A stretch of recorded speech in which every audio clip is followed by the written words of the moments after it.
මේ කතාව ගම් වතුරෙන් ආපදාවට පත්වෙච්ච අයට වගේම ගම් වතුරෙන් ආපදාවට පත්වෙච්ච අයට උදව් කරන්න යන අයට.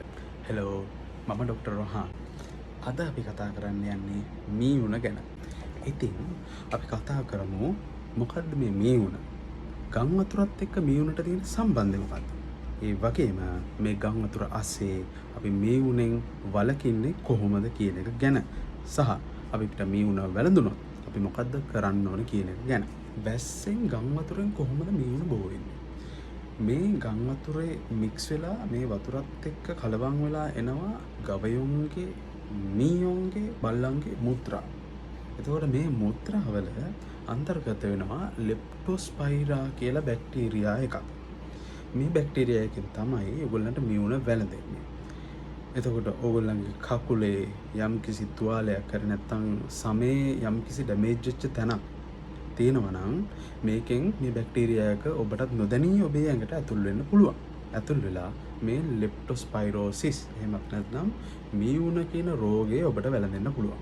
එතකොට අපි කොහොමද මේකෙන් බේරෙන්නේ? ඔබේ කකුලේ යම්කිසි තුවාලයක් තියෙනවා නම් ඒවා හොඳින් ආවරණය කරගන්න.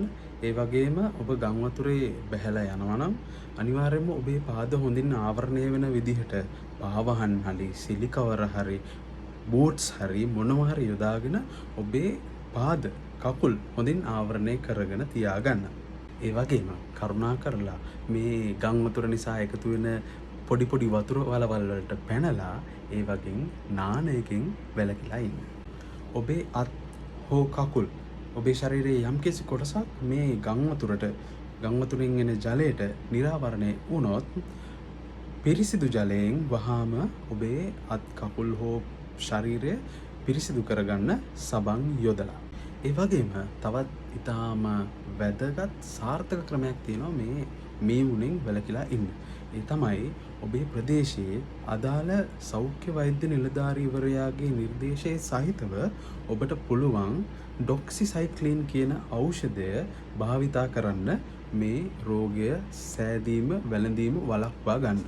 නමුත් ඔබට යම්කිසි විදිහකින් මේ මීවුන රෝගය වැළඳුනොත් එන රෝග ලක්ෂණ මොනවද? උණ, හිසේ කැක්කුම, බඩේ කැක්කුම, මූත්‍රා දෙවිල්ල, නැත්නම් ඇස් රතු වීම, ඇඟපතුරු දාව, මේ වගේ රෝග ලක්ෂණ ඔබට පහළ වෙන්න පුළුවන්. එහෙම වුණොත් වහාම වෛද්‍ය උපදෙස් ලබා ගන්න. මොකද මේ මීවුන කියන රෝගය වැළඳුනොත් ඒක ඔබේ ශරීරයේ අවයව ගණනාවකට බලපෑම් කරන්න පුළුවන්. ඔබේ වකුගඩු, ඔබේ පෙනහළු, ඔබේ හෘදය, මේ හැම කොටසකටම මේ ලෙප්ටෝස්පයිරෝසිස් එහෙමත් නැත්නම් මීවුන කියන රෝගයෙන් බලපෑම් ඇති කරවන්න පුළුවන්. ඒ නිසා මේ කියපු දේවල් හොඳින් ඔබේ අවධානයට ගන්න, ඒවා ප්‍රායෝගිකව පරිහරණය කරන්න. අපි තවත් වීඩියෝකින් පසු හමු වෙමු. ස්තුතියි.